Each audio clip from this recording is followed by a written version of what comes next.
Okay, so we will continue with our workshop. Our next speaker is Benforado. You have the floor. Thank you.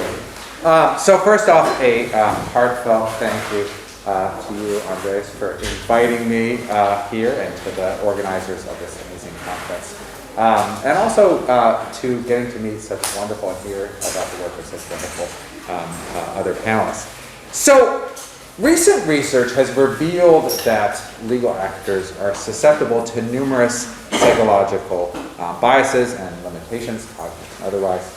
And that has unsettled, in my opinion, the bedrock of criminal convictions. So things like eyewitness identifications, suspect confessions, jailhouse informants, and common forensic techniques, particularly pattern evidence. So we now understand that eyewitness memory is fragile, malleable, and frequently unreliable. And false confessions are not only possible, but a predictable consequence of a flawed approach to interrogations, at least in the United States and other countries that follow the Reed method. Experiments, moreover, have shown us that people are poor at detecting deceit and tend to focus on demeanor cues like averted gaze that don't correlate with lying.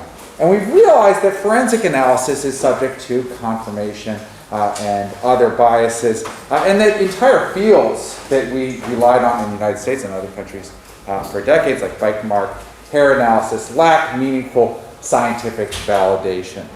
So the research on psychological biases has also undermined our faith in those charged with delivering fair outcomes. So many Americans today readily acknowledge that judges aren't umpires calling balls and strikes, but partisans whose identities, beliefs, and experiences affect their judgments. They accept that police officers may carry explicit or implicit biases that impact how they treat victims, suspects, and members of the general public. Now, to me, this rightly feels like a crisis, and one that was inevitable. So for millennia, we built our legal systems based upon incorrect assumptions about human behavior. And we have now entered an era with an unprecedented ability to collect and understand data that reveals our foundational flaws. So we can now see that, again, I went over and visited the cathedral, but we have a metaphorical cathedral of the law, and we now see it's resting on rotten joists, on sand. So for much of my career as a law professor, that's been my occupation. Identifying and bringing attention to the unappreciated biases in our system. So that was at the core of my first book, Unfair, the New Science of Criminal Injustice. And it's in this work that I've been doing that the overarching solution I have offered has been embracing evidence-based justice. So that starts with collecting and analyzing data from real-world contexts and running experiments, and then using that information about how real humans, that is witnesses, judges, jurors, police officers, lab technicians, and others, behave to adopt empirically grounded best practices to improve our legal system. So by design, what I have had in mind is an iterative process, right? So as we collect more data, we continually hone our practice. We realize this line of research was flawed in some way, we improve it. So we continually are sort of reaching towards a higher plane. Now, looking specifically at evidentiary law, I would characterize this as the current consensus approach to reform among those concerned about the impact of cognitive biases on the collection, analysis, and use of evidence. Now, I believe, and this is an important part, I believe that this has produced meaningful change that has improved processes and outcomes. So a case in point would be eyewitness identification procedures. So over a period literally of decades, we have seen small-scale changes in certain jurisdictions based on research on blind administration of eyewitness procedures, how we construct lineups, and other subtopics. However, and this is a big however, in this talk, I'm going to argue that this approach, you might call it incrementalist, you might call it a de-biasing approach, is ultimately inadequate. And if the primary aim of our criminal justice system is in fact reducing crime, we need to chart a very different course. So this is meant to be provocative, to wake you up. It's after the coffee break. So why do I believe that the de-biasing project focused on procedural change is doomed to come up short? First, I see I'm going to lay out. So I have four major impediments. I don't want to say they're insurmountable, but they're at least impediments. So first of all, the American legal system is largely based around the notion that bias is an individual scourge that is best dealt with through individual assessment and intervention. So we use voir dire to screen out individual jurors to figure out who are the biased ones. We look for conflicts of individual judges. We try to root out individual racist cops, bad apple forensic experts, and corrupt prosecutors.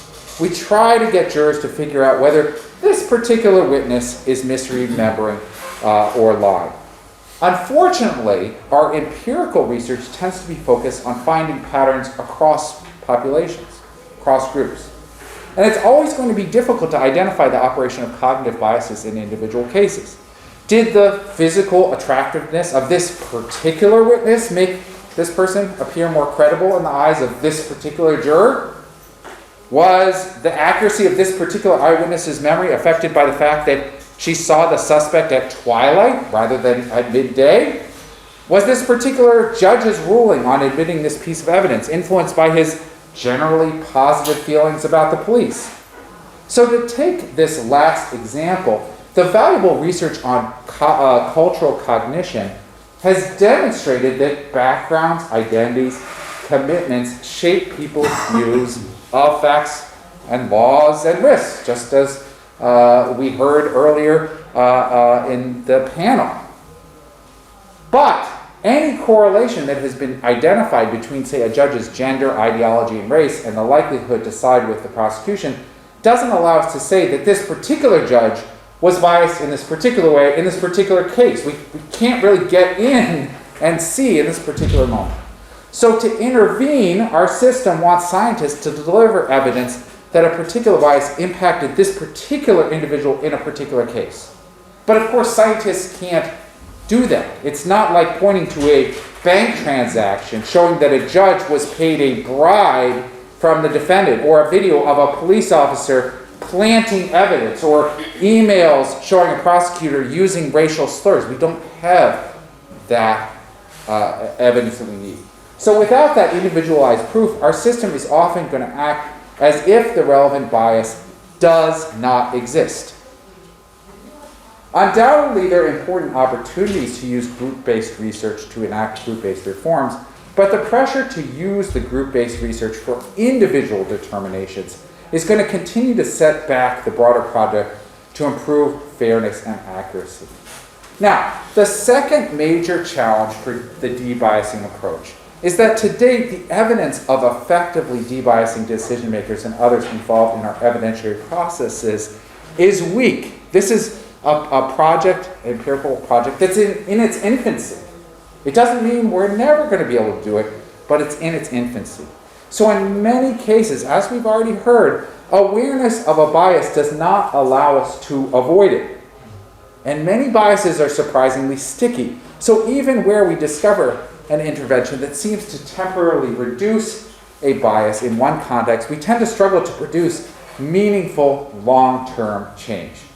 So in other cases, by trying to reduce a bias, we may produce an overcorrection or introduce other biases into the system. So one of the frustrating dynamics I've discovered is that sometimes when I teach first-year criminal law students in the United States about the numerous factors that reduce the accuracy of eyewitness identifications, I end up on an exam with a statement like, "As science has proven, eyewitness identifications are worthless." And I'm like, no, that's not the takeaway of this course. That's an overcorrection. Moreover, unfortunately, the type of de-biasing that actually seems to get implemented, at least in the United States, and I'd be interested to hear from others who may have different experiences in their countries. In the United States, when we actually do get some de-biasing actually in the real world, it tends to be one presentation from a law professor or a psychologist like me talking about our research on a particular narrow topic, and it's often not tailored to specific real-world changes that judges can make. I remember going to a big judicial conference, and I went to dinner with the judges, and I gave this presentation. I felt really good about it, and the judge at dinner was like, "Hey, so I actually, I have some jury instructions. Can you help me, write?" I'm like, "Well, I don't have research that supports any particular rewriting of your jury instructions. I just talk about big picture things." And I think, unfortunately, that is the norm. Now, likewise, all law students in the United States are now required to receive some sort of anti-racism training. But what does that actually entail? I was curious. I was at a faculty meeting. It's like, oh, that sounds promising. What does it actually entail? It's like 1 hour in which the word race is mentioned at the beginning of law school and something similar then. That's it. Now we're all anti-racist. Wonderful. We can pat ourselves on the back. Now, just as worrisome, we have only just begun to scratch the surface on identifying biases that impact our evidentiary processes. So there are countless ones that we aren't even aware of at all. And they almost certainly interact in very complex ways. So all of that has led me to conclude that we simply cannot train humans to be unbiased. It is an essential part of being human. In other work, I suggested that if we accept that truth, then we at least ought to do a better job of ensuring that biases don't all point in the same direction by embracing diversity in our juries, police departments, prosecutors' offices, and our benches. I still absolutely am behind that venture, but it's very far, in my opinion, indeed, from eliminating bias from our system. Now, I told you there were 4 challenges. Third challenge that the consensus reform debiasing approach faces is that there are powerful institutional forces resistant to procedural change. So part of that is simply inertia that privileges the status quo within large organizations generally. And part of that in the United States is that criminal justice reform efforts have become part of our culture wars. So Republicans, right, are well aware that there are political points to be scored by calling or casting any debiasing efforts as dangerous, pro-criminal wokeness. And many potent entities like police unions and prosecutor groups have already staked out positions strongly opposed to all reform efforts that they deem to put law enforcement at risk. Now, after my book Unfair came out, I started giving talks to really different groups. You know, as an academic, normally you just talk to other law professors, which I like. I wrote a book that was more for everyone. Suddenly I started talking to prosecutors and forensic scientists and going through these things. And one of the things I found was there can be a really strong reactance even before you open your mouth when they see law professor coming in and saying there might be a problem with this system. I remember going down and talking to all the lawyers, prosecutors in Delaware. I got invited by the head attorney, right? And he was so interested. He read my book and he said, I want to implement all these things. I went and talked to the room. Before I even opened my mouth, there were people heckling. Why? Because they were worried I was going to come in and say, you all are bad people who hurt individuals. They're all ready for that. And that is one of the biggest things that makes it really different, is when people expect, right, they're talking about reactors, they already have their hackles up before you even open your mouth. Now, a lot of this is understandable. No one wants to be told that the procedures they are using are flawed or that they may be treating people unfairly beyond their conscious awareness. And it's entirely predictable that judges and police officers would be extremely resistant to having their work audited. No one wants to have their work audited.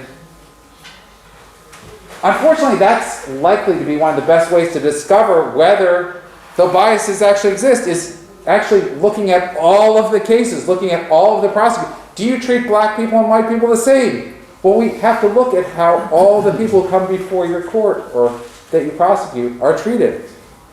Now, it is also, I think, understandable to fear that any acknowledgement of bias could result in incredible upheaval. Yikes!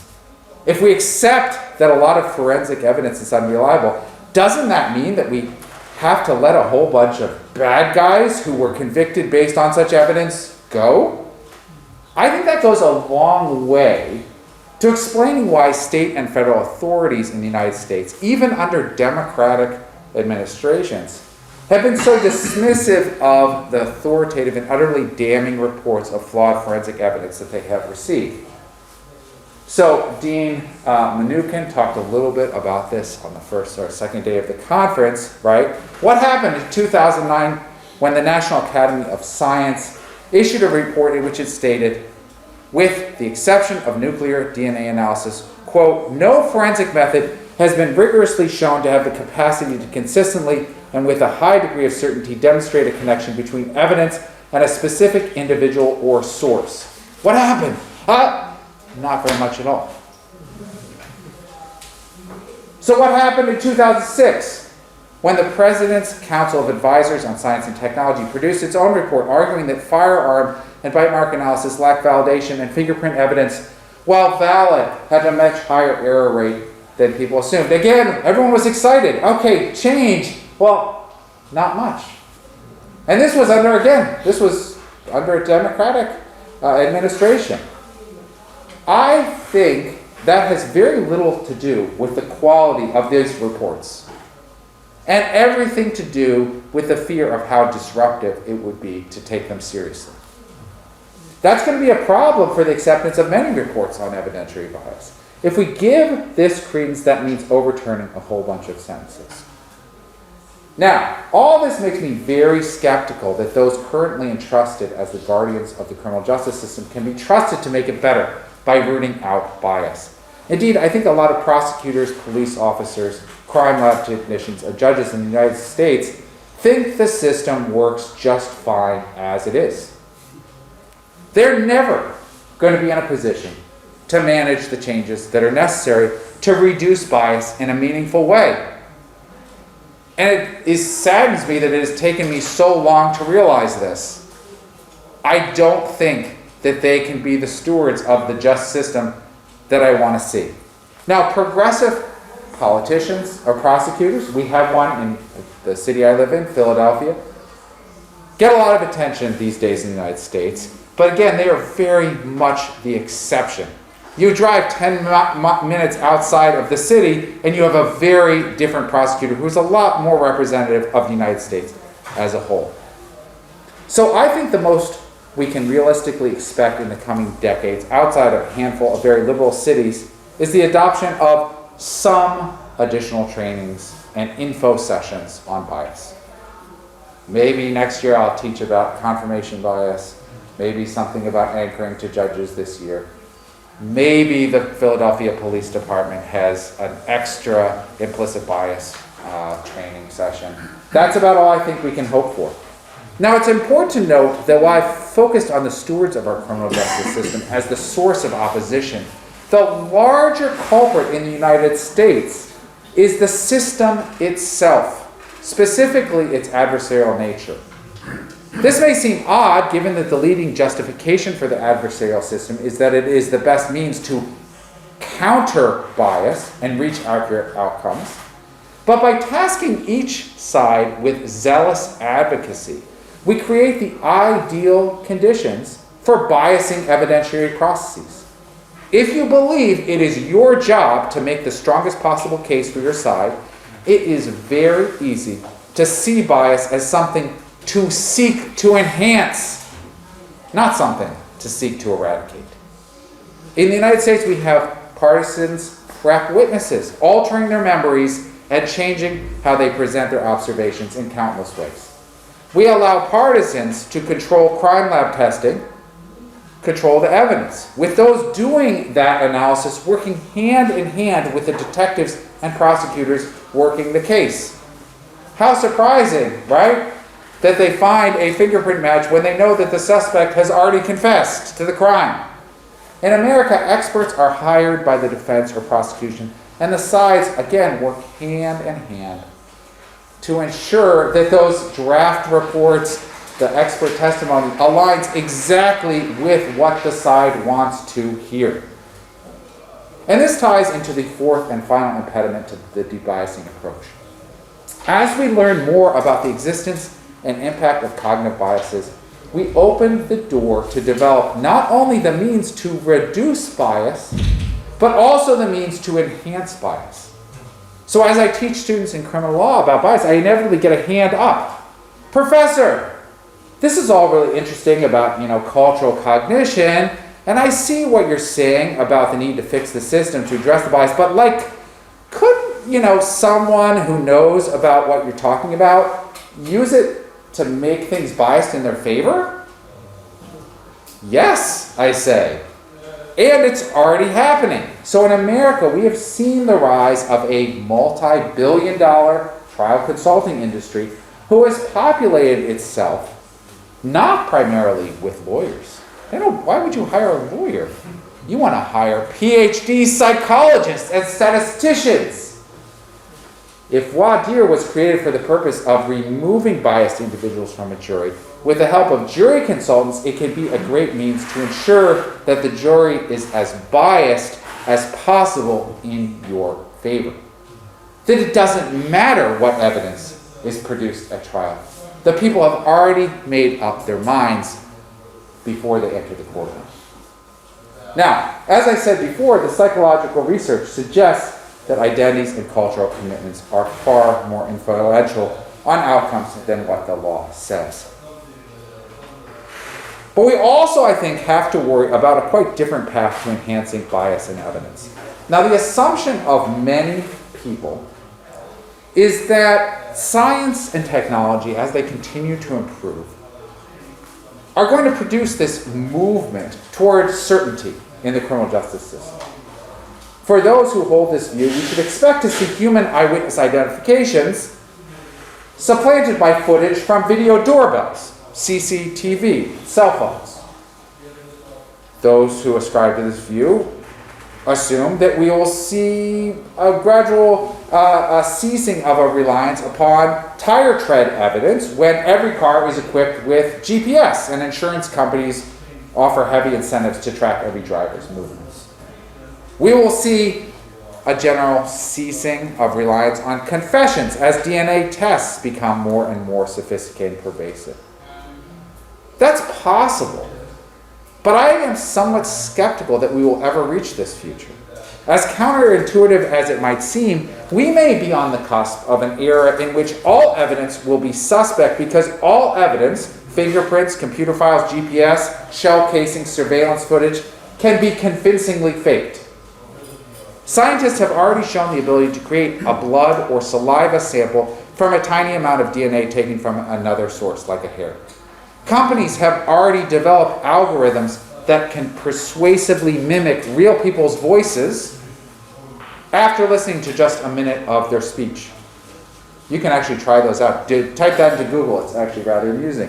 Today, artificial intelligence research can take a summer scene in a video and make it into winter, seamlessly remove people and objects, and even place a person's face onto another person's body in a video. How are we likely to respond to these threats? Well, overwhelmed by a proliferation of fake hard evidence, will the legal system turn back to the undermined world of eyewitness and suspect confessions? Will we have kind of a backtracking? Will we be able to develop incorruptible stamps, blockchain technology, and the like to guard against falsification? Will deep learning algorithms take over assessments of guilt and innocence, making it more difficult for people to know what and how to manipulate evidence? Might a crisis of certainty engender a shift away from a model of fighting crime focused on blame and punishment toward one focused on prevention? So this last possibility is the most intriguing to me, and I want to spend a couple minutes talking about it at the end of my talk. So I believe we need just such a radical reorientation in criminal law. Rather than persisting with an approach focused on marshaling evidence to determine guilt, blame, and punishment, we should shift toward using evidence for prevention of crime. So stated differently, if you want to reduce murders, robberies, assaults, and burglaries, you should not devote your attention to improving evidentiary practices to be used at trial, or even improving the collection and analysis of forensic evidence. I told you this was going to be a controversial talk. It is going to be much more effective to concentrate our societal resources on developing evidence in support of interventions to prevent crime. If this seems a little opaque, I want to just sketch out a couple examples of what this might look like. So example one, responding to existing data that a history of traumatic brain injuries is far more common among incarcerated people than among the general population. We could go about trying to develop evidence that met standards to show that a particular person with a traumatic brain injury was not capable of forming the requisite mental state stipulated in a particular crime. We could also devote efforts to training judges to better assess fMRI evidence and try to tweak trial processes so that perhaps it would be more protection for a jury so they wouldn't be misled when assessing neurological or neuroscience evidence. But what are the prospects for success? Well, I'm doubtful that judges or jurors are going to be brought up to speed to adequately assess neuroevidence. And given the limitations of current fMRI research, we are really far away from having the solid backing on this front. And yet every year we are sending tens of thousands of people to prison who have suffered major brain trauma that may very well play a small or large part in their criminal behavior. So what's the alternative that I imagine? Well, we could consider that same evidence, that same starting point. This correlation between traumatic brain injuries and incarceration, and develop approaches to avoid traumatic brain injuries in the population at large. So that research, and again, I'm extrapolating here, that research might show that a large proportion of traumatic brain injuries come in childhood. And it might suggest that societal changes like eliminating contact in American football and headers in soccer, or giving children all free bicycle helmets adequately fitted in their public schools, could have a meaningful impact on avoiding injuries correlated with criminal behavior later in adolescence and adulthood. So here's illustration 2. A black 15-year-old in Philadelphia is accused of shooting another black 15-year-old in a gang-related incident. In a case like this, in this case, we have eyewitness testimony from a 78-year-old white woman, we have a confession from the suspect, and we have ballistic evidence. Now, to address the potential for psychological biases here in a case like this, we could do a number of things. We could try to improve the field of ballistics to minimize biases in the collection and analysis of evidence, or help judges be better gatekeepers. We could train prosecutors and judges, and perhaps jurors, on the psychology of implicit bias and dehumanization that might motivate them to view a black 15-year-old as more mature than an equally and blameworthy than a white 15-year-old. Likewise, we could allow for the presentation of expert testimony on the impaired accuracy of cross-race identifications, and we could hope that jurors would then weigh the eyewitness testimony by that white 78-year-old in the proper way. Finally, we could use existing research on false confessions to reform interrogation procedures for juveniles. So the state of Illinois in the United States just passed a law, for example, prohibiting lying to juvenile suspects. It's the only state that's done it. I don't expect other states to do that, but we could try to pursue that. Again, I don't think this approach to addressing bias is going to get us anywhere close to where we want to be. So what's the alternative? Well, we could approach evidence relating to a shooting like this in a very different way. In the United States, firearms have just become the leading cause of death for children between the ages of 1 and 19. I mean, I could have just done a report, spent all my time just talking about that. It's just shocking and horrifying. It surpasses now motor vehicle deaths. We could approach gun deaths, plural, just like any other public health threat, including motor vehicle deaths. Each gun death, like each fatal car accident, has multiple causes. And we could simply focus on developing evidence to identify and address what legal economists sometimes call the cheapest cost avoider, or cheapest cost avoiders. So in Philadelphia, that might include childhood lead exposure from paint and plumbing and soil, the failure to adequately fund Philadelphia public schools, the fracture of bonds between children and their parents as a result of mass incarceration, and a child welfare system that tends to separate poor children from their parents, the failure of America to regulate firearms, and the vulnerability of adolescents to peer pressure, to name just a few of the possibilities. Again, my supposition is that if we invest in developing these areas of evidence and building interventions based on that evidence, we will gain much more crime reduction than improving our current approach to using evidence to determine blameworthiness at trial and to allocate punishment. So, why is this a better path forward? Great. I'll just take one. Why is this a better path forward?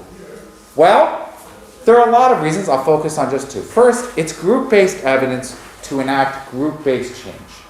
We know that the overall impact of, say, lead exposure on children, and so we can enact remediation plans to reduce overall lead sources in a city like Philadelphia by, say, ensuring the approval of filters, putting filters in every school water source. My child, I have two children, one of them is in public schools. In schools, there are like signs that says, do not drink. Why? Because it's like lead service line up to lead pipes, and to all the kids not drink? No, some of the kids go and fill their water bottle right up from that. I've been in classrooms in my child's preschool, and it's a nice preschool, except when you look up, I said, wait, do you know this is lead paint that is in this area that is falling down onto the student work area? Those things matter. So these are the types of preventions that we might focus on. Now, another benefit, I think, of this approach is that it's focused on avoiding crime before the fact rather than trying to respond after the fact. Obviously, it is far more preferable to prevent a murder than to improve our ability to accurately convict and effectively punish a person for committing murder. So you might be thinking, okay, this is all interesting. He's woken me up a little bit, but it's not criminal law. It's interesting, it's provocative, maybe I even buy some of it, but it's not criminal law.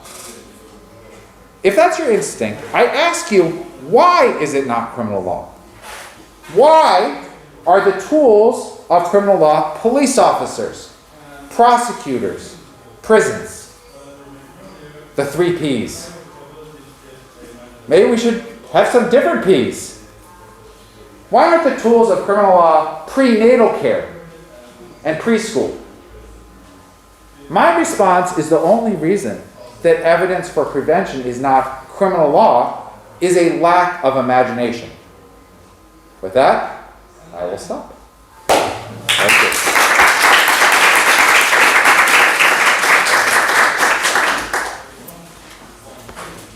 Okay. Questions?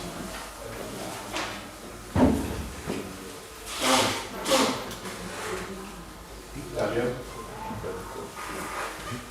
I absolutely agree with everything, but there is something that sounds a little bit counterintuitive to me. And the thing is that, so at least from the moral responsibility literature, we want to account for forward-looking responsibility, which is prevention and trying to do collective changes to prevent some kind of crimes. But we also want to account for backward-looking responsibility, which is not letting the offender off the hook. So I see how your account is obviously good in terms of prevention and in terms of thinking about reconciliation and like forward-looking approaches to responsibility. But the part that looks a little bit counterintuitive to me is that what are we going to do with the backward-looking account that is like supported by a lot of psychological research on reactive attitudes or the fact that the reason why we have practices of moral responsibility is because we have feelings of anger and blame and I mean, of course, you can say, well, look, we can also change those feelings, and we can like go for a like further kind of change in actually trying to change our psychology. And I mean, that's a possibility, but the thing is that that sounds a little bit far from how our societies actually look like. Yeah, so I think my response is, we can't have it all, right? And I put this in really practical terms, right? You are a country, you are a state, you are a city. You have a limited budget, and you can decide how you want to allocate it in terms of crime prevention. You can put, as we do in my state, it all on the back end. We spend our money on all those police officers. We have a crime problem. There's a lot of shootings right now in Philadelphia. I think on Wednesday there were 6 separate shootings. So, what do? We need to hire more police officers. We need to have plenty of prosecutors. We need to prosecute these cases. And then we need to imprison people. And you know what we need to do? We need sentence enhancements. So now, the Supreme Court will allow us to do sentence. So let's make, if you do something with a gun, more years. Now, what is the cost to incarcerate someone for one of those gun crimes? Each year, $30,000, $40,000. Now think about what you can use that money for. I walk into public schools, one of my other areas, I write about children's rights. So I have a book coming out in February about children's rights. I walk into schools. I think about all that money that we spend on prisons that you could spend on a school. Now one of the things we know about kids, they're incredibly malleable. They have incredible, all children have incredible potential. No one is destined, I think, to become a criminal. But we don't put our money there. And so again, it's a trade-off. Yes, the result of moving that money is we lock some of those people up for way less. We have to give something up. That hatred we feel, in my opinion, maybe can be replaced by that love that we feel for the child. And maybe that is the way to achieve that society that we all want to live in. And the weird thing is, you can be the most curmudgeonly law and order person. And this is just good use of your tax dollars, right? I don't want to waste. When you lock someone up, one of the things we know about, right, trajectory of people, crime, like violent crime, it tends to cluster in a certain age group. But in the United States, we lock people up. 45-year-old, 50-year-old, 55-year-old pose very little or no risk. But we still have that anger, that desire for revenge and retribution. And all that money could be so much better spent avoiding those individuals from ever committing those crimes. Federico. Thank you. Well, thank you for your talk. I actually agree with this, with the broad normative claim. We should use our resources before the crime occurred. But I have some doubts about the use of the arguments against strategies against bias in order to justify that claim. So maybe there are other reasons to do that, but I'm not sure if this. And the reason why I doubt about it is because it seems, or I think it seems to me, that the reasons why the fight against bias in the courtroom applies also to this, may apply also to these other strategies. So if we think that we cannot fight bias because individuals will not be able to overcome their influence, maybe it will happen also with teachers, with, I don't know, sport trainers, and we will also have the same problem in the first place.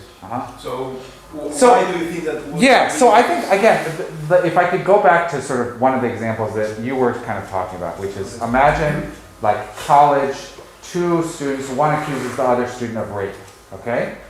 And so the current approach to kind of dealing with it is on the back end, right? So we have a trial, maybe it's a university adjudication, we have a trial, we have individuals come in, and there are all these points where biases can come in, right? So we can try to tweak our voir dire process so it's not being used to screen for particular individuals who are more biased in favor of the suspect or the victim.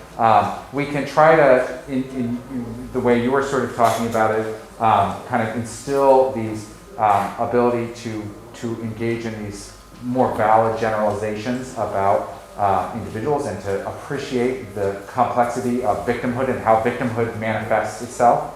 And I would say where I would focus my attention is not on any of that stuff. It's not that it doesn't matter. I think we should do it. It's just, I think if you're thinking about limited resources, you're going to get so much more, a very American expression, bang for your buck by going back to going, I have a 3-year-old and an 8-year-old. It is shocking to see, right, how children in the United States learn about sex education. This may be surprising. Many children, there's no sex education in your school at all. In the United States, on average, right, parents talk to their kids one time. It's a simple birds and bees. It's just function, how you have children. They never learn about consent. So where do they learn about sex? They go on the computer and they watch pornography. And so they learn about all these things about sex, consent from pornography. And does pornography really care about consent? Absolutely not. And so if we want to think about, to me, your more effective manifestation is teaching children very early on about these core issues of consent. Having good sex education is going to be way more impactful on avoiding sexual assaults, rather than making sure that we really punish the right person in that acquaintance rape scenario, and we make sure we get it right, and we make sure that that judge isn't denying the realities of the particular victim and how she manifested herself to the police. To me, it's not that isn't valuable. I think it is. It's just, if we have limited resources, it makes so much more sense to invest in the same type of things. I mean, it's changing stereotypes about gender, right? I think all of those things matter. I think it's just about an early process. So that was actually kind of when I asked you about when do you think about intervening. It's earlier. And in some ways, I think this aligns. I saw on your slide, you mentioned Jerry Kline's work I guess he's at UCLA. He has a piece about Trojan horses of race in which he talks about kind of the need for interventions in like advertising and on television, the depiction of black men on the 5 o'clock news all being negative, intervening on those type of levels. And that's the kind of thing I think is going to be more impactful for society. Yeah. While I do believe, and I want to believe that, preventative measures or investing in preventative measures would be sort of more effective, I tend to approach this from a very sort of empirical perspective. Mm-hmm. And do you know, is there today empirical support to sort of back the claim that preventative measures would overall, 100 million invested in preventative measures would have more of an effect on crime than 100 million for the police? And can they even be compared directly? Because they're sort of on different scales, right? One is reducing crime, one is sort of the accuracy of investigation and litigations. That was my first question. And then the second one, don't you think that they sometimes sort of coincide? If we think about the situation we have like right now with organized crime, for example, if you want to prevent further organized crime, you would often be able to do so through investigation and litigation, because it's only through such measures that you would learn about hierarchical structures, modus operandi, or sort of things of that nature to prevent large-scale, maybe cross-national crime from occurring. And what's your view? Yeah, so on that, I think there are areas of overlap. I mean, I think, again, my skepticism is kind of when evidence is being developed by the prosecution, it tends to be very focused on a particular thing, which is convictions. And they don't really care about any of this other stuff, and I think that tends to distort the work in a lot of ways. And if it was kind of part of this, yes, let's learn about how gangs and why people join gangs and peer effects and all that stuff, I would be for it. And I think those are areas for collaboration.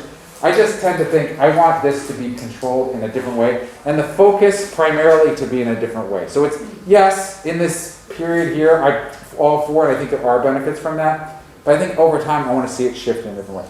Now, in terms of what the evidence is for the effectiveness, I think there's a lot of it, actually. You know, as I write about children's rights. And so I think you can look at everything. One of the areas I talked about was like lead.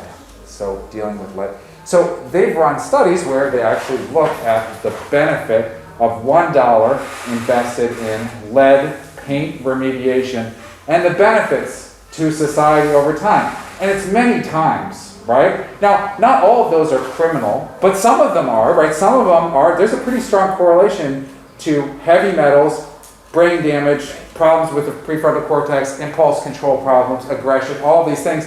And we see that actually in these populations where we actually remediate lead. We spend, as a society, way less on imprisoning people, we need less police officers, but also that individual has a higher achievement, goes to college, earns more money. We have all those extra tax dollars, which we can then feed back in the system.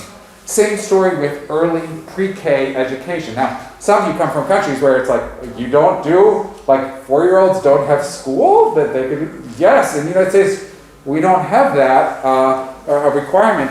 Even things like care leave. You know, we don't have paid care leave for poor parents in the United States. There's no requirement at the federal level. It's shocking.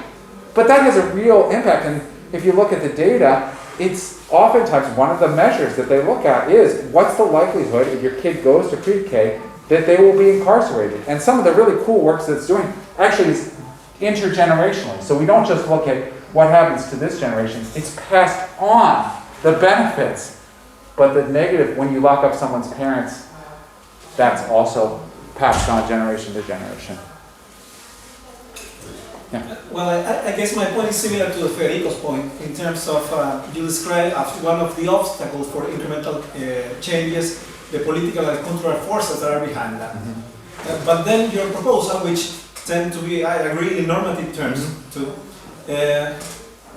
has to deal with stronger political and cultural forces and economic forces, institutions, because you are proposing a paradigm change that is a little bigger than just a devising problem.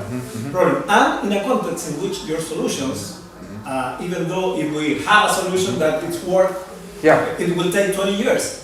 So I don't know any politician in the world that will spend a $1 less for a promise for the next 20 years. So that's, you have to deal with that. But let me finish. And second, it's because the idea of crime prevention is older than me. And even though our society has always been saying we have to prevent crimes, and today we have a lot of evidence on how to prevent crime, for instance, in intervention to kids, you know, in risk kids, I mean, let's go to basics. We are not doing that for some reason. So I think you have to consider that because you discourage your incremental approach because of this obstacle, and wow.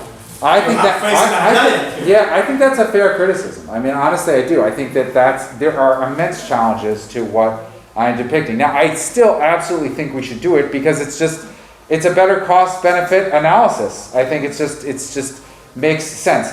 But you're right.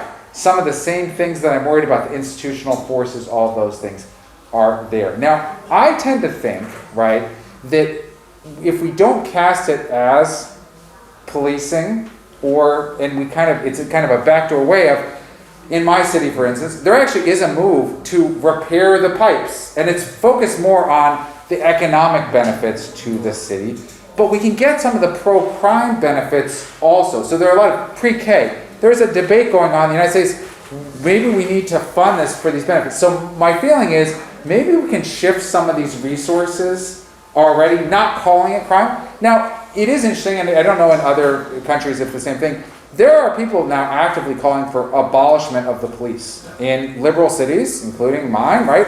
We need to get this. I mentioned progressive prosecutors. I tend to think this is a short-term thing that's not going to produce meaningful change. But I think the impediment is there. And then the final thing I just say is I think most of this kind of change and the guidance here has to come at the national level. I think for the financial reasons you point out, a city cannot make these investments and wait 20 years for the benefit, right? Now, at the same time, I think that what we're doing is just a waste of money. I mean, we tried mass incarceration, and we still have gun crime in the United States. So in some ways, you know, if we just move resources away from that, maybe we can get some more. Last question. Yeah, I just wanted to maybe have a reflection and share on this idea of, you know, the cost-benefit analysis of prevention. So from my background, I work in a medical school, and we, for example, don't draw a distinction between law and policy, you know, in the school, just because it doesn't really make any difference there. And one of the things that we do a lot is early childhood interventions. And in South Africa, for example, the cost of overweight and obesity costs the government 1% of gross domestic product every year, and nutrition-related non-communicable diseases kills 120,000 people a year. Right. So that's 55% of our population will die based on these causes. Now, it's difficult to draw a distinction between someone dying from one death or another, because I think both are equally criminal. And the problem we have is that we're advocating for things that we really go to government and we say, you know, restrictions on child-directed marketing, for example, it will cost them 0 rands to implement. But when you enter into a room and you speak to policymakers, you know, you're going to be one public health person on a call and 13 lawyers from Nestle trying to intimidate you. Right. And, you know, our Minister of Health will receive calls threatening his family with death if they pass a sugar tax. So, firstly, prevention works, but secondly, if we want to have a criminal law answer, I think where we need to spend money would be with things like corruption and cartel-like behavior and racketeering, that kind of thing. It's probably we're going to make the most amount of difference, especially in corruption-heavy countries. I think that's another, and that these two questions kind of tie together, which is there are immense impediments. But you know, when I look at the school shooting that just happened in Texas, it is easy to feel despair. It's easy to think things will never change, ever. I think change is possible. I mean, again, I think where it's going to come from, though, maybe young people. Honestly, I mean, I think in writing this book, I talked to a lot of young people who wanted to see this change. And I think in some ways, giving them more power. No young people under 18 can vote in the United States. That's an area where, again, does that relate to criminal law? Is that criminal justice? I think if 14, 15, 16, 17-year-olds who currently do lockdown drills in the United States could vote and put pressure on gun reform, we could change things immensely. And so maybe some of the solutions are really far afield. If there's one takeaway from today that I would like all you to have is think broader on criminal law, what the possibilities are. Maybe it's voting rights. Maybe it's obesity-related things. Maybe it's, you know, prenatal care. That's the takeaway that I'd like to leave you with. So thank you. Good.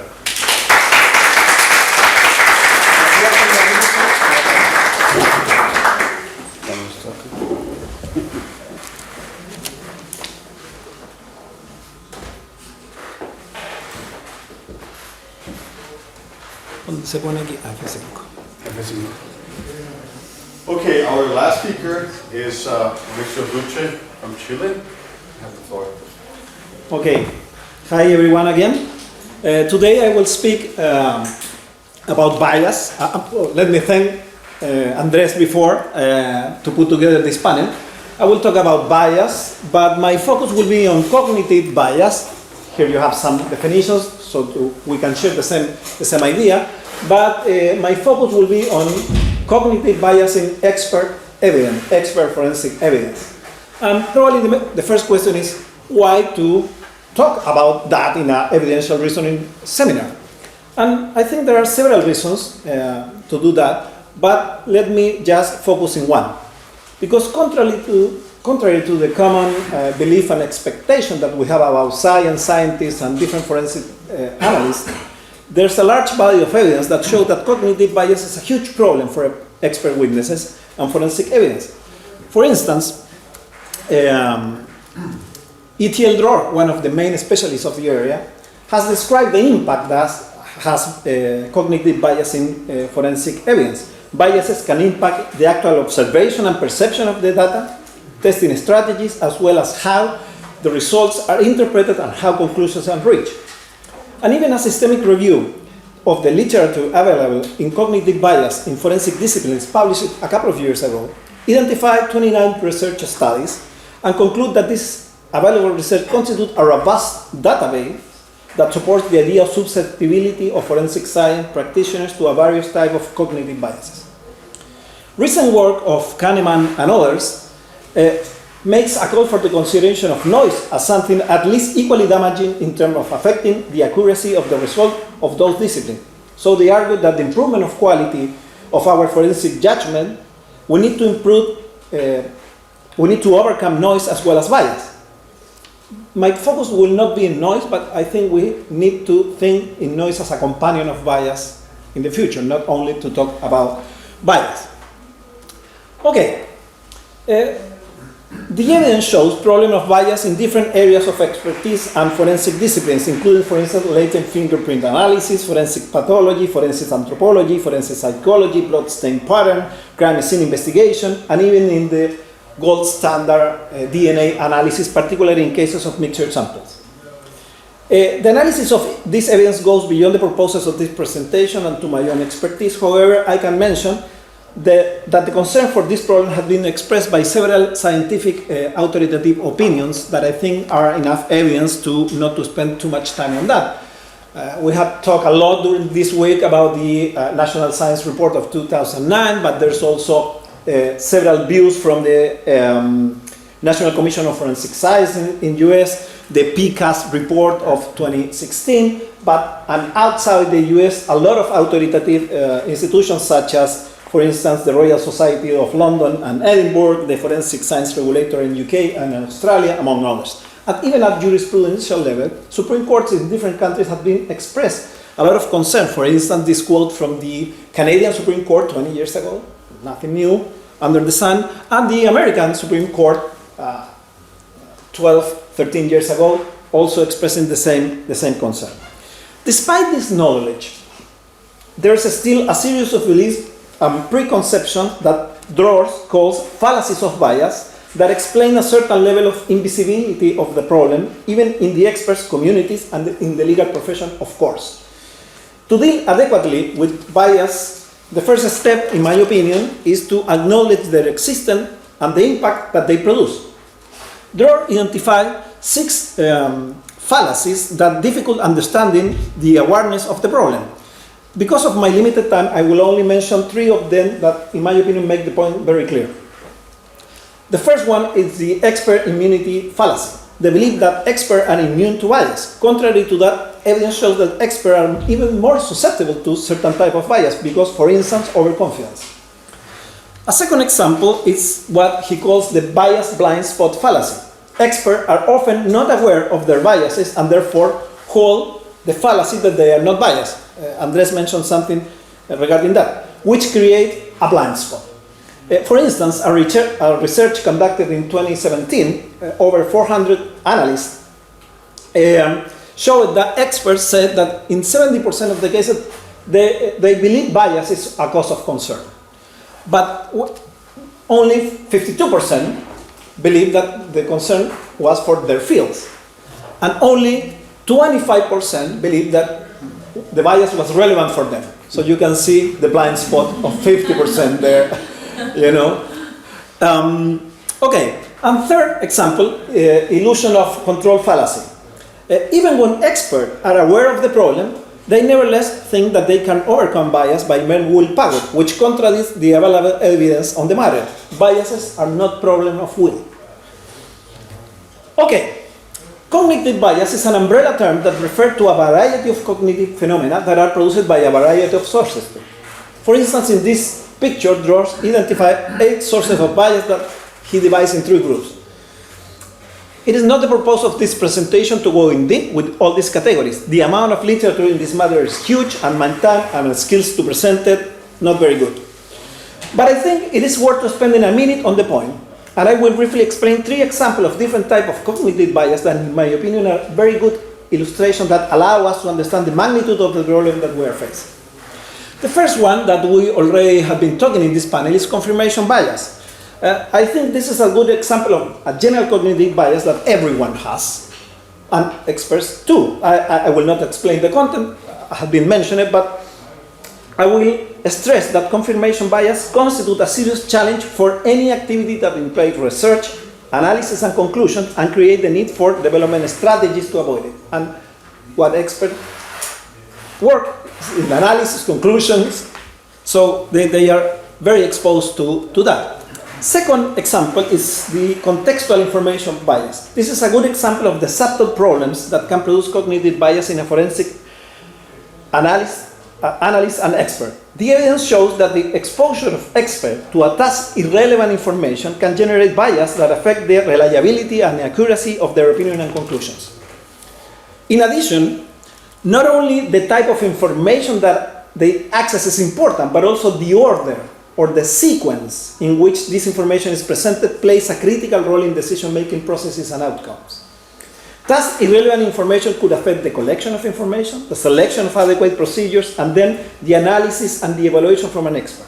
The National Commission on Forensic Science, you see there the recommendation and the contents, I will not go to that, but the National Commission on Forensic Science in US has recommended that the forensic analysis only consider task-relevant information for their work, for instance, from the physical evidence that they are asked to evaluate and not from any other evidence in the case. The impact of this is huge in terms of protocol design and management of information in institutions that produce expert knowledge such as labs. And third example, motivational bias. I'm using this concept again as an umbrella term that allows multiple type of bias based mostly on organizational personal factors. For instance, at the organizational level, in cases in which experts work in a law enforcement institution that could induce several biases created by motivational pressures. Also consider, for instance, the role of the effect bias that develops at the subconscious level when a person plays a role in a group. People naturally feel the need to gain social support of a group by adopting the attitudes and behavior characteristics of that group. Outside the organizational factors, personal factors such as motivation, personal ideology, or belief are an important sources of bias. At the motivational level, probably the most discussed bias in adversarial system is the adversarial bias, or known also as association bias, described by Pacheco as the natural bias to do something serviceable for those who employ you and adequately remunerate you. Pacheco calls them the jukebox weaknesses, and not because precisely their love for the music. Okay. At this point, I expect that I have given enough information and argument to persuade you that the presence of bias and noise are critical problems related to expert evidence that affect the credibility, the capability of the criminal justice system to make right decisions. Such a problem needs to be taken care of. In this part of my presentation, I would like to explore some answers from the legal system that could avoid, or probably in more realistic terms, reduce or minimize the problems generated by noise and cognitive bias in expert evidence. I think the solutions involve the development of public policies at very different levels, and not all of them are necessarily articulated through legal reform or changes to the criminal procedural law. I'm completely aware on that. But I'm not able to address all these possible dimensions in this short presentation. Notwithstanding, I will divide my analysis into two orders of ideas. Procedural devices, in which I will try to explore the legal regulation of expert witnesses' intervention in criminal procedure that could be improved. And second, what I will call institutional aspects, things that are outside the legal regulation of the criminal procedure but are part of institutional design and regulation. I will not address, though, very important technical aspects regarding the work of expert witnesses, and particularly the specific work procedure of forensic laboratories, the development of ethical standards, training programs, so on and so forth. Why? Not because I don't believe that they are important or these are more important, it's because my assumption was that most of you come from the legal background and these are the tools that we have and lawyers work with laws. I mean, but I think the other ones are probably equally important or even in some dimension even more important than those. Okay, let's go, and in each one I will analyze these three and two elements. Let's see if I have enough time. Okay, first, procedural devices. I believe it is necessary to work from the perspective of improving procedural rules that touch key nerves of the system and promote the development of practices that can address the problem of bias in expert evidence. I will propose 3 lines of work within this framework. Clearly, I will be an incrementalist guy. But I need people like Adam because I can find out the space to overcome some. So Adam, keep doing it. I'm older than you, I mean, I have 10 years more. I can do this in 10 years. You are younger than me, so you can keep the fight. Okay. Okay, first strategy, strengthening the admissibility test for expert evidence. One of the central nerves to touch would be taking the admissibility of expert evidence more seriously. I believe this is a still pending matter and a common challenge in our legal system, but particularly in our practices despite the difference in our legal traditions. This challenge requires to develop of a stricter interpretation of the rules that regulate the admissibility of expert evidence, or in some cases even to advocate for the creation of new rules that establish explicit criteria that allow the exclusion from the trial of expert evidence that presents potentially relevant problems of bias and noise. In my opinion, there are three alternative avenues that could allow us developing a better filter of expert evidence based on criteria that already many legal systems contain at comparative level. The problem is that in many countries, these criteria have not been read as an admissibility. In Latin America, I think this is a general rule. Or even when they have been read in that direction, they were not understood in a way to cover the problems generated by bias. There have been very few thought in the issue of bias in expert evidence. First criteria, impartiality. The impartiality of the expert witnesses is a well-known concept and a core element of the idea of expert evidence, and at the same time an important concern at the level of comparative criminal procedure. In my opinion, the problem arises in what I call the use of the idea of impartiality and then the limited scope that has been given to that notion.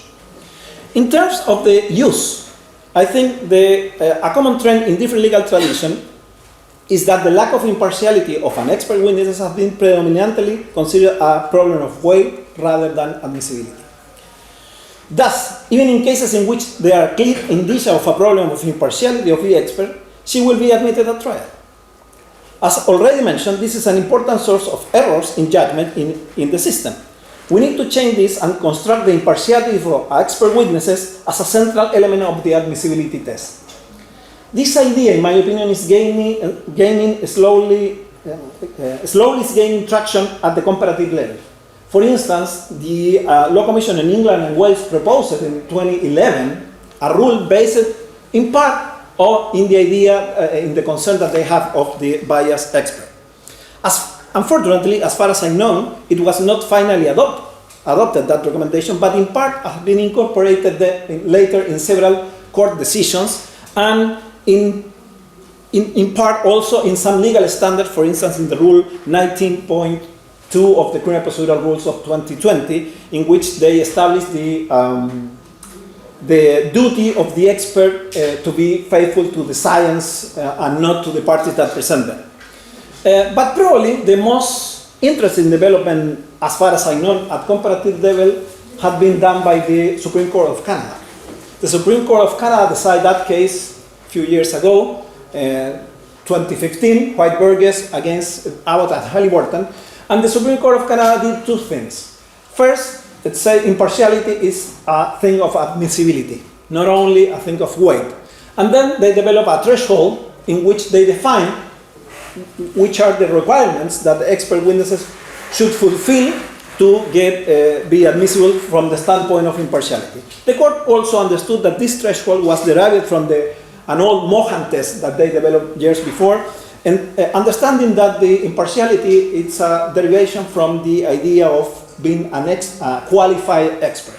One of the qualifications of the expert is that she or he must be impartial. The limited, and second problem, the limited scope that we have gave to the idea of impartiality. The example of the Canadian Supreme Court opens the consideration of impartiality as an admissibility requirement of expert evidence. However, to work as a proper filter, to reduce the problem of bias and noise in expert testimony, we also need to understand the scope of the idea of impartiality in a broader terms that have been traditionally understood. At least in continental countries, as Carmen Vázquez has pointed out, the analysis of the meaning has been very simplistic and focused on one very specific element, the mode of appointment of the expert, judicial appointment, be party appointment. Beyond the continental world, even in the case of the proposal of the Law Commission in England, or the decision of the Canadian Supreme Court, it seems that the focus in the analysis is on problems of impartiality related to situation of conflict of interest. For instance, the relationship between the expert and the party that presents her. Of course, those factors are a potential source of cognitive bias, but only one source, a specific star in a large universe of cognitive bias problems. But looking at the half glass full, even in this limited scope of impartiality that seems to be predominant, using this traditional concept could be a proper avenue to deal with problems associated with what I have called motivational bias, for instance. Ideally, broadening the scope of the notion of impartiality could be used to deal with other dimensions of the problem of bias and noise of the expert. Second criteria, the legal relevance. Many countries give discretion to judges to exclude otherwise admissible evidence if might unfairly prejudice the accused in relation to its probative value. This is the case, for instance, for the well-known, maybe for most of you, Federal Rule of Evidence 403. That allows the exclusion of relevant information in case that could create unfair prejudice. This is what usually is identified as the legal relevant test based on a cost and benefit analysis of the evidence or a balance between both. The idea of unfair prejudice has been different meanings, but includes the danger that the evidence might mislead or misunderstood or be overvalued by the trier of fact, among others. Those meanings clearly opens the chance to use this admissibility criterion for the purposes of excluding expert evidence that, because it is affected by bias or noise, could create serious dangers of erroneous decision, as we have seen before. I would like to add that the logic behind the legal relevant test is not unknown in continental countries, because this is a common law rule, and in continental countries we don't have. No, it's not true. For instance, in Latin America, it's very common to find rules that allow the exclusion of cumulative evidence when its introduction to trial will produce delay. Those rules are constructed under the same rationale as the legal relevant rules, a balance between cost and benefit of introducing evidence that is logically relevant. So today, our legal system, in Latin America at least, are addressing analogous cases that maybe are even less important than the exclusion of biased expert evidence. And third criteria, very short, it's the reliability of the expert evidence. This is a third avenue to explore the exclusion of expert evidence in case of contamination by bias and noise. Reliability has been a very discussed concept since the Daubert decision from the US Supreme Court in 1993. In the last 2 decades, I think has been a very strong debate in comparative law regarding the incorporation of this criterion as a central element of the admissibility test. I have tons of examples of that. But I'm short of time, and this is probably the most well-known criteria that I have mentioned so far. Because of that, I will not go in detail to explain the contents, and very difficult to do it also. I just want to emphasize that reliability could be a very powerful instrument to deal with problems caused by what I presented as contextual information bias. A typical case in which reliability of expert evidence is compromised is in a case in which the opinion has been constructed considering information that is not task relevant, but can seriously contaminate the analysis and evaluation of the expert. This is a classic problem of methodology that affects one of the core ideas behind the notion of reliability. As we can see, our current procedural regulations provide legal criteria to deal with different manifestation of cognitive bias in expert evidence. Probably the lack of awareness of the problem, the inertia of the criminal justice system to introduce innovations, some forces described by Adam, but the lack of knowledge of judges and litigants, at least in the Latin American context, which have been working for more years than I remember, have played a role in reducing the use of these tools. In this context, perhaps the way to push for changes is to advance in legal reform proposals that can introduce expert evidence filters in a more clear and explicit terms. Second strategy is strengthening scrutiny at trial. When expert evidence is admitted, the risk is that the trier of fact will not identify the cognitive bias problem of the evidence and give more weight than it deserves, increasing the likelihood of erroneous decision. The evidence showed that the risk could be reduced when there has been a real possibility to question this evidence in trial. So the risk can be minimized in contexts where the system allows strict scrutiny of expert evidence. There is also a different alternative to strangling the strict scrutiny. I will explore 3 of them. First of all, confrontation through another expert. Garrett and Mitchell conducted recently an experiment to evaluate the impact of the use of expert on the side of the defense using mock jurors so as to allow judgment not only based on one side expert evidence, meaning basically the side of the prosecution. The analysis showed impressive results in terms of reducing the conviction rates. This is mentioned in the Garrett books, Brandon Garrett book of 2021, and published as long as I know. The bad news is that the available evidence in different places shows that this is an exceptional practice because of some structural obstacles for the defense to access and present their own expert evidence. Thus, the one-side presentation of expert evidence is the common rule, and probably that create more risk in terms of bias. A natural consequence of that is the need to invest more in creating conditions to allow the possibility of confrontation through another expert. The most obvious one, many countries have rules that allows defendant to access to expert evidence from the state, US, Chile, and Latin America, and many other countries. But maybe a more structural change that we need to analyze, it could be to be given access, maybe with some minimum filter, to expert evidence produced by public organizations, universities, labs. That is controlled by the prosecutor in many of the countries, maybe, or the judges. Maybe we need to overcome that and design a system that allows to go directly there. Second, guarantee in court testimony. In many countries there are legal regulations, evidentiary practices that produce obstacles for the trial confrontation of expert witnesses that we should remove. I will mention only 2 of them. It is quite common in Latin America, and I guess in many European countries too, that the rule allows to present the expert evidence by reading a document, by reading a report. So the expert testimony became a sort of formal evidence and is not object of real confrontation and trial. This is non-admissible, and we need to work on that. Second, even in cases that has considered the expert testimony as testimonial evidence, there's a recent tendency at comparative level have seen to allow the testimonies of a different expert than the expert that produces. This is the case of the jurisprudence of the Supreme Court in the US from 2009 to 2012, the Chilean rules, and there's I have many examples of rules, similar rules in Latin America. We need to remove that too. I mean, we are not allowing real confrontation. So we need we have a lot of space to gain that. And third strategy is reinforcing, third one, reinforcing the confrontation of the procedure and on trial. Cross-examination could be a tool to control expert witnesses, but the evidence has shown that it's not enough and commonly does not produce the result expected because of the difficulties for the opposing parties to question the expert evidence. In this context, new devices that allow better confrontation practices are needed, and also an improvement of the conditions that allow better cross-examination practices.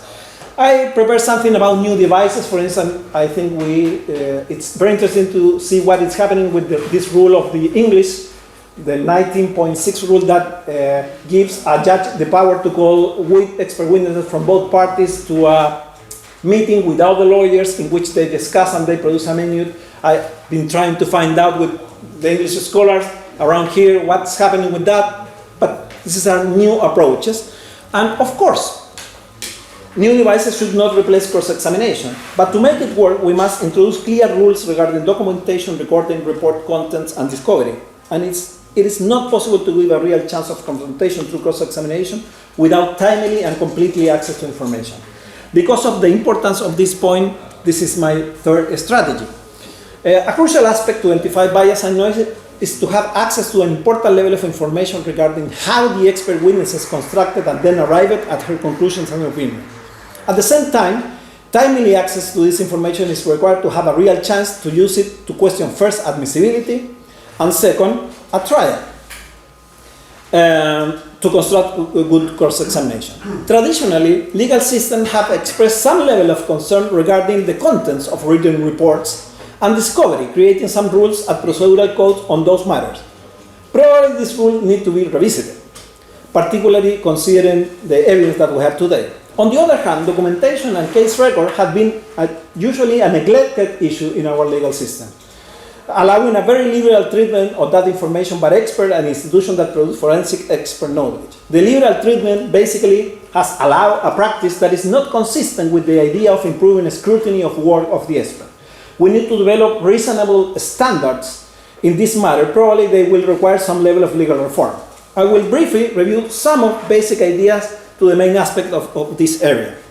Regarding documentation and case record, the recommendation from the National Commission on Forensic Science, I think, are very good departing point. They recommend to forensic services and forensic medicine providers to develop written policies for documenting the examination, testing, and interpretation of the evidence. The idea of this documentation and case record is to permit another analyst or scientist with proper training and experience to understand and evaluate the work performed and independently analyze and interpret the data and draw conclusions. This includes all types of information considered during the procedure, adopted by the expert, preliminary results, result of different test uses, information about standard operating procedures, information regarding accreditation, certification, so forth and so on. I cannot go in detail on this, so I'm going to second point, report contents. As I mentioned, this has been a matter regulated in procedural codes in continental and Anglo-Saxon countries. The problem is that the standards commonly regulated are very poor and do not permit a real scrutiny of the expert evidence, if not in all, at least in an important chunk of the cases. Let me take a couple of examples in honor to the owner of the house, Spanish Criminal Procedure Code, and Chilean one, Chauvinist PPT. And if you see, even though they have a difference of 120 years of difference in the regulation, are basically the same. And it is in Spanish, but basically said, a written report of the expert should have the description of the person of the object that is being object of analysis, a detailed explanation of the operations and the results, and then the conclusions obtained by that. Okay, someone can say, well interpreted, this could create very good report. What's happening in practice is that at the same time could be read in a minimum fashion, and what usually in my experience working in several countries in Latin America, that the expert reports are one page with formal information. So probably these standards are not good enough if we want to take care this problem. And I compare with two examples that I took from comparative law. This is the rule 19.4 of the Criminal Procedural Rules of England and Wales, and let me show you, I put in red requirements for substantive information. You can see, I mean, it's completely different environment in terms of standards. And I took from the Federal Rules of Civil Procedure from US, and I put in red requirements regarding to the accreditation and qualification of the expert. Again, a completely different environment. So I think this is an area in which we can do a lot of improvements. And finally, discovery. I'm running out of time. I just want to show you the institutional aspect. In terms of discovery, we need to take care at least of 4 elements, in my opinion.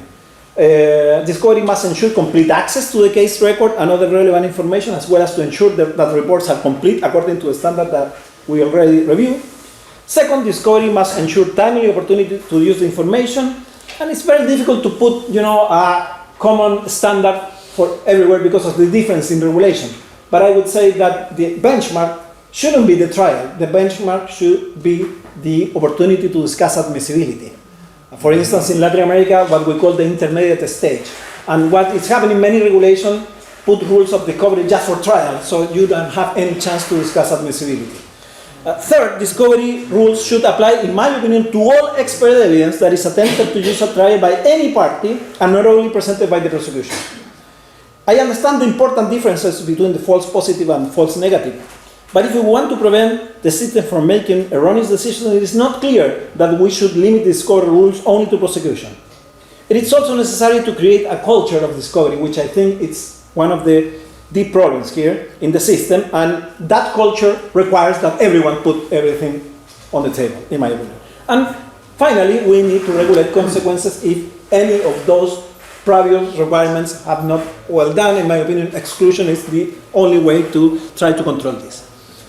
Okay, I'm running out of time, so I just want to mention that better procedural rules could have an important effect in reducing problems generated by cognitive bias in expert witnesses. However, it's not foreseeable that these rules by themselves are good enough to deal with the problem if there are no other additional approaches that include aspects of institutional design and regulation of the profession that produce forensic expert knowledge. I don't have enough time to present different alternatives within this scope, but I just want to mention, I will show you only the two things that were mentioned by the National Academy of Science report. It's more complex, but I put the extreme, the need to advance in independent forensic labs. Here you have the recommendation from the National Academy of Science. There's a lot of authors in the US that have been doing compelling arguments. And the Garrett Thompson book is very nice in that regard. I mean, it's more complex than that. Janelli, I think, is right when he says maybe we cannot change completely this, but we should need to build Chinese walls to protect labs that are inside the law enforcement agency. So there's a thing that we need to do.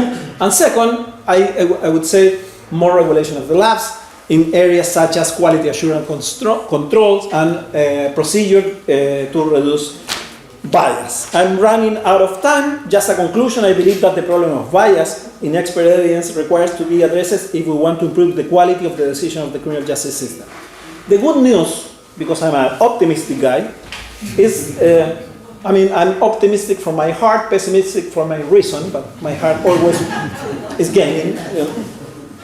The good news is that there is a several alternatives to deal with it. I hope that this presentation gives you a little warning, and that can trigger a conversation on how we can advance in the future. And just a final recommendation, please be very careful about biased scientists, such as this guy that appears there over there. Okay, thank you very much.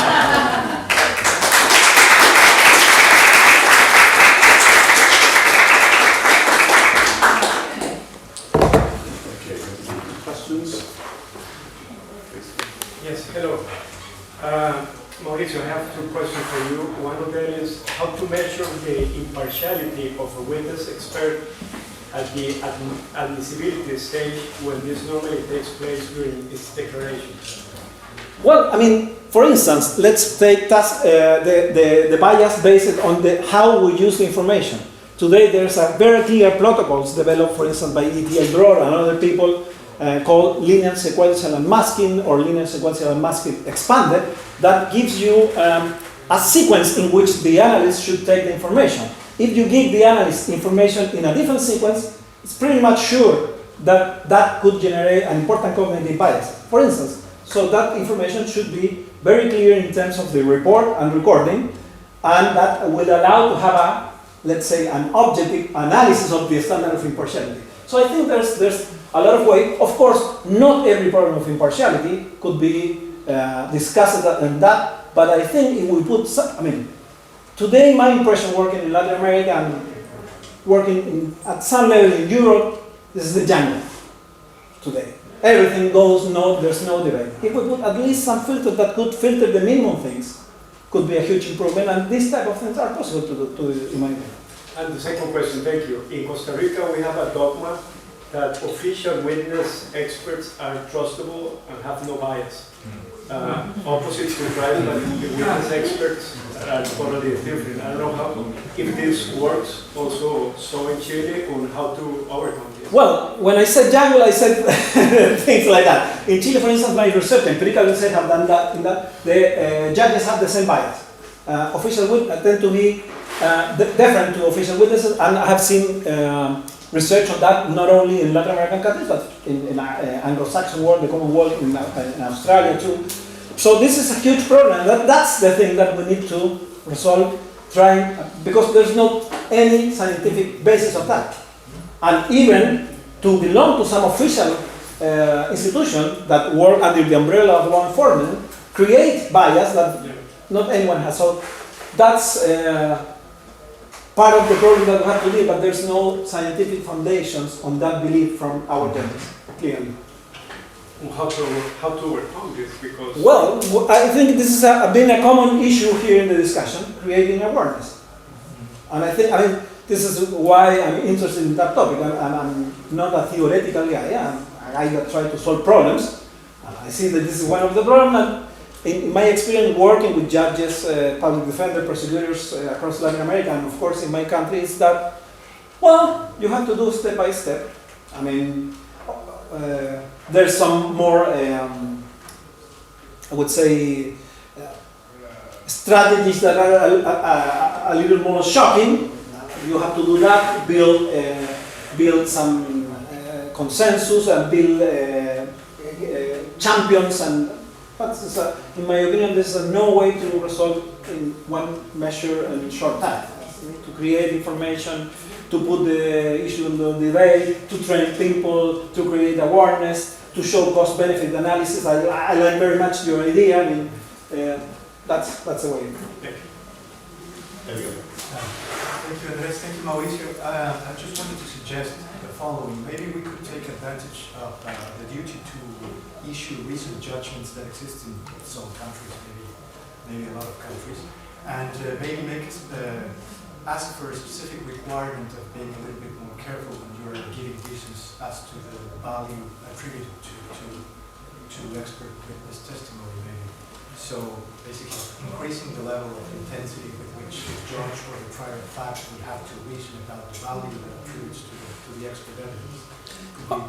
Yeah, I agree with that. There's a lot of room. I mean, I think we are in a, probably, it's a little bit different here, there in Latin America, or even some countries in Europe than in US, in which the debate had been, since the National Academy of Science report had been installed, 15 years of debate, very strong legal and scientific academia that have put, we are probably in the first step in which we need to realize that here is a problem, that unofficial expert witnesses means nothing.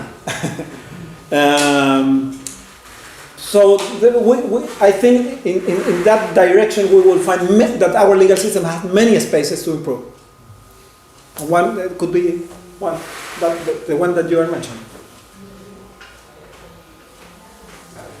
Yeah, so I think this is great talk, and I think one of the things why this conference is so valuable is just seeing how often, people are doing things in completely different ways. And I think there's also sort of a grass is greener effect sometimes. So some of the things, that you mentioned, for example, focusing on the expert qualifications. I think one of the ways, and this is, I haven't looked at any empirical data, this is from, being a former lawyer and having friends who are lawyers. What happens when you focus on the credentials and you have all of that? I have a very good friend who was just in this big trial, and they're so excited. They got this expert, from Stanford professor to write this report, economist, and they're like, we're great. The other side, more money, they have a Nobel laureate. And so it doesn't actually matter. And so my friend Peter is like, oh, we just lost, they got the Nobel laureate, we only have Stanford. It's lost. And I was like, well, Peter, what does he say? It's like, oh, that doesn't matter. Nobel, that's all that matters. And so I think sometimes, focusing on these things, it's like, oh, it'd be great to have a longer report. But in the United States, I was at a conference a couple years ago, in which the lawyers in the room were saying, oh yeah, I write the whole report, and then the expert just signs his name, and so it's like, trying to get that beautiful green pasture, and it's so hard. It's so hard. Yeah, that's a lot of falsification of this standard over there. Yeah. I completely agree with you. I'm just showing that even at that formal level, there's a better way to solve.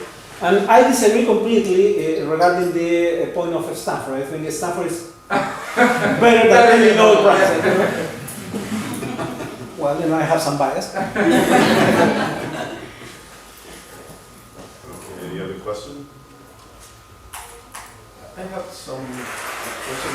I'm not sure if I have a clear question, but I will try to frame it. All these procedures that you propose in order to avoid bias in the activity of experts are not actually just ways of improving their activity. That is just way of improving our way of doing science.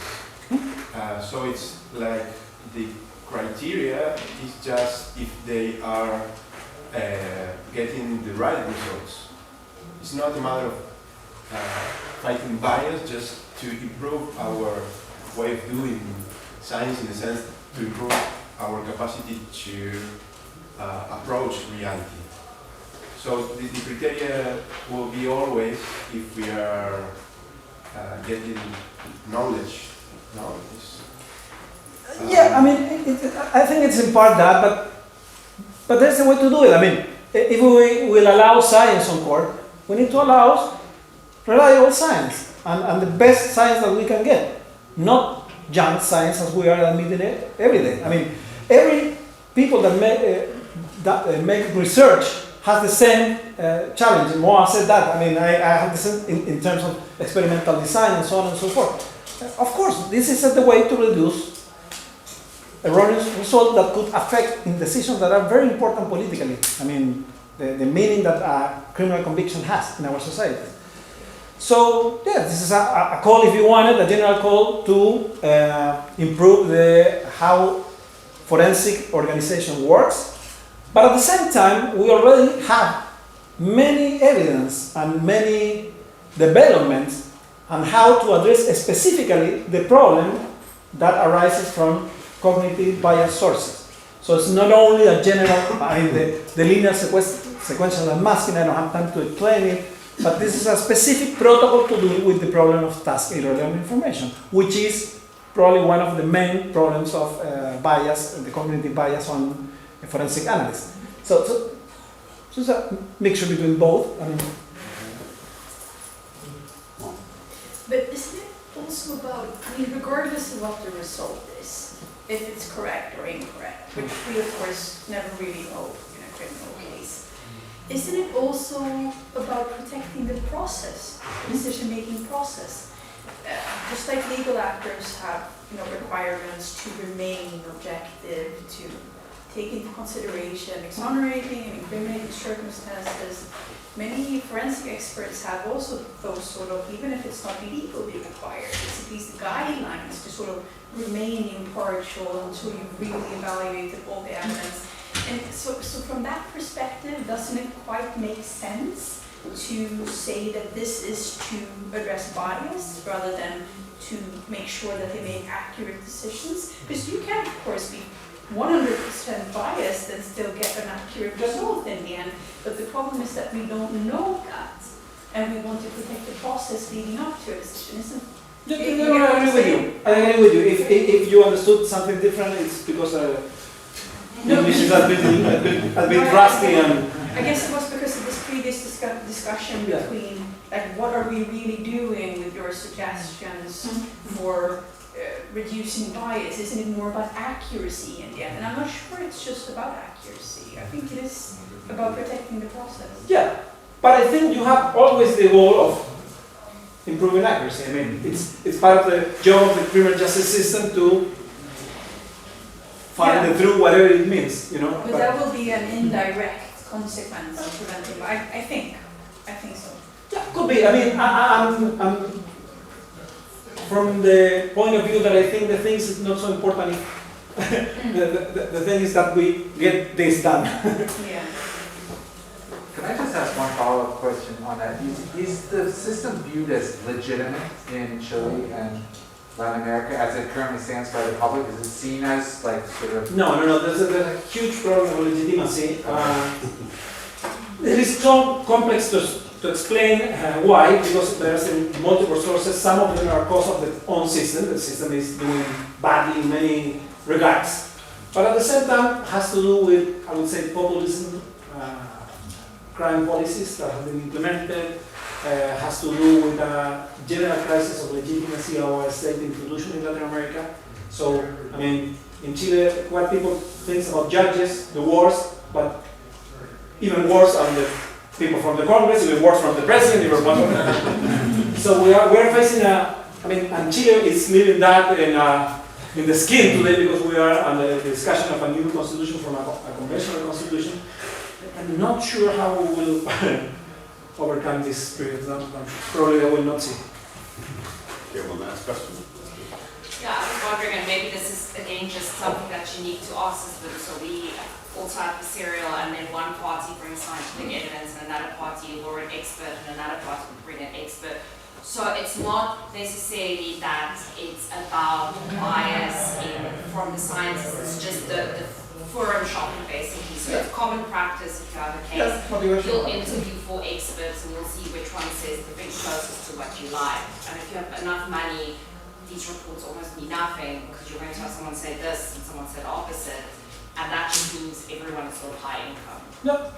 This is one of the sources of bias, motivational bias. And I think some of these alternatives are also alternatives for that problem in terms of requirements for reporting. This is one of the problems. Opportunity discovery, not only for that reason, I think you have to ask for discovery not only for prosecutor areas, but for defense, and we have in Latin America and many European countries evidence that is presented by the victim.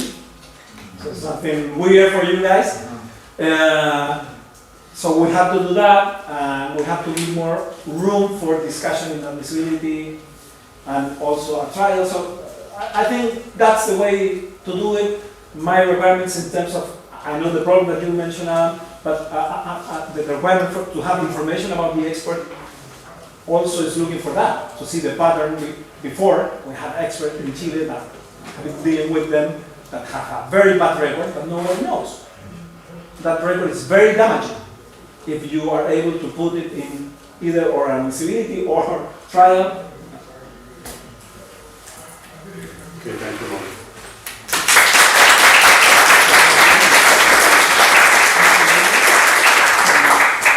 Okay, we have a few minutes left, maybe, for maybe the speakers to have a last word. I was just thinking that one of the issues that have been very common in all of our presentations is the issue of awareness.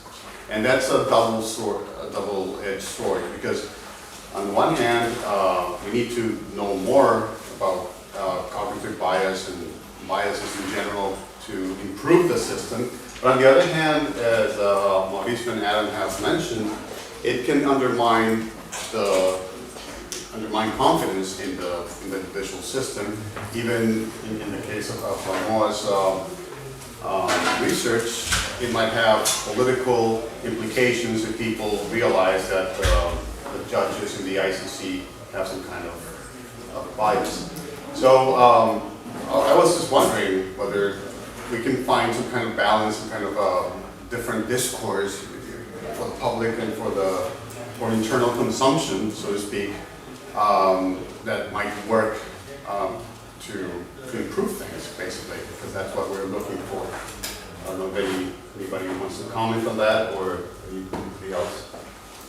Yeah, so I think that's really interesting, and I guess reacting to it, and that kind of fits with what I was talking about. I mean, I kind of think that maybe we need to move away from, the judiciary as a major source of power towards popular branches of government. Now, I just went down and worked for this judge. She just had this portrait ceremony down in Washington, D.C. And I mentioned, it felt like royalty. I mean, it felt like, everyone's up on high. And I talked to a friend, who's a very high-powered lawyer, how frightened he always is going to court. These are like unelected people who exercise this incredible power. And I think prosecutors in the United States have incredible discretion. I mean, if judges are kings, prosecutors are their princes and princesses. And one thought is, to deal with any of these issues, crime or anything, the people ought to have the power to be deciding these questions and deciding how to deal with them. And I think that, in some ways in the United States, police unions are also unassailable. You can't get rid of police officers because of the powers that they've kind of created. Even bad police officers who lie or beat up, there's no oversight. And so I think one reaction I have to this is, I actually do want to show that the emperor is wearing no clothes, right? I want everyone to know about these biases. I want everyone to know judges are just like you and me. I want to know prosecutors are just like you and me. And I hope in doing so to, sort of move the power source away. But it's dangerous, right? When the judiciary loses legitimacy, it's dangerous for a country also.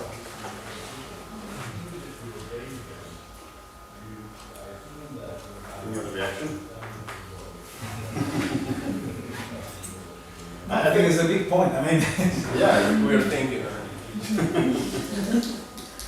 Got it.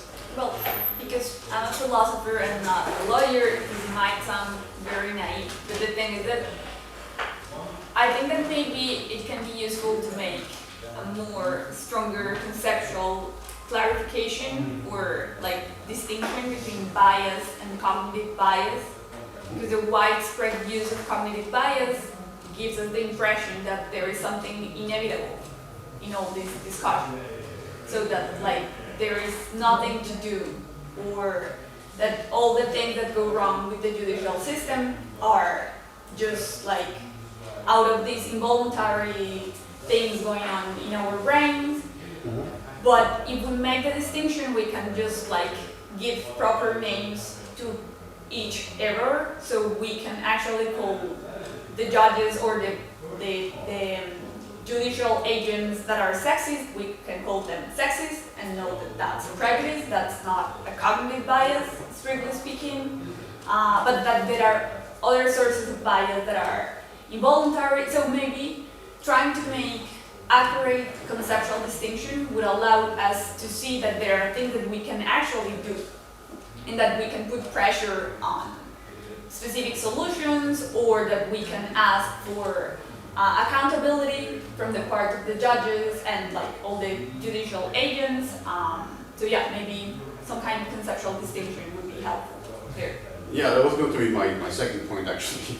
That maybe in your talk and maybe in Federico's talk, the two issues were a bit mixed.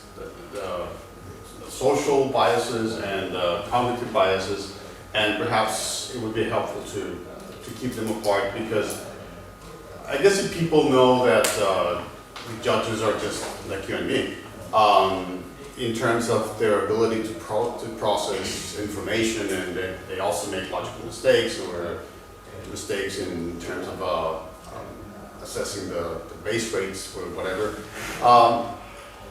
It would be easier to understand that some measures have to be introduced, and the judicial system will keep its place in society without any problem.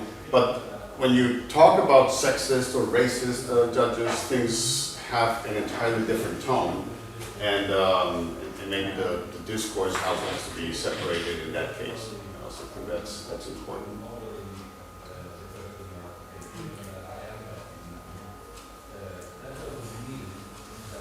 Well, that was one of the points that I tried to raise, that that's not how we will try to insist less on the mind of judges.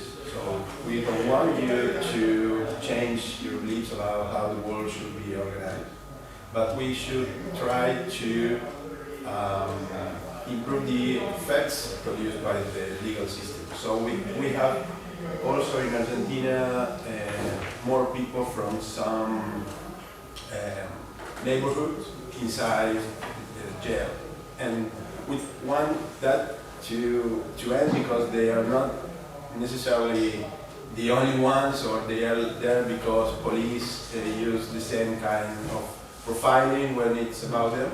And so maybe the problem is just changing that, the fact that they are the usual population of the legal system, of the criminal system, and not so much the minds of police or judges. And well, that's the point. I don't think that we need to, that the conceptual distinction is necessary or not about that. I think that it's just a question about where we want to focus our strategies.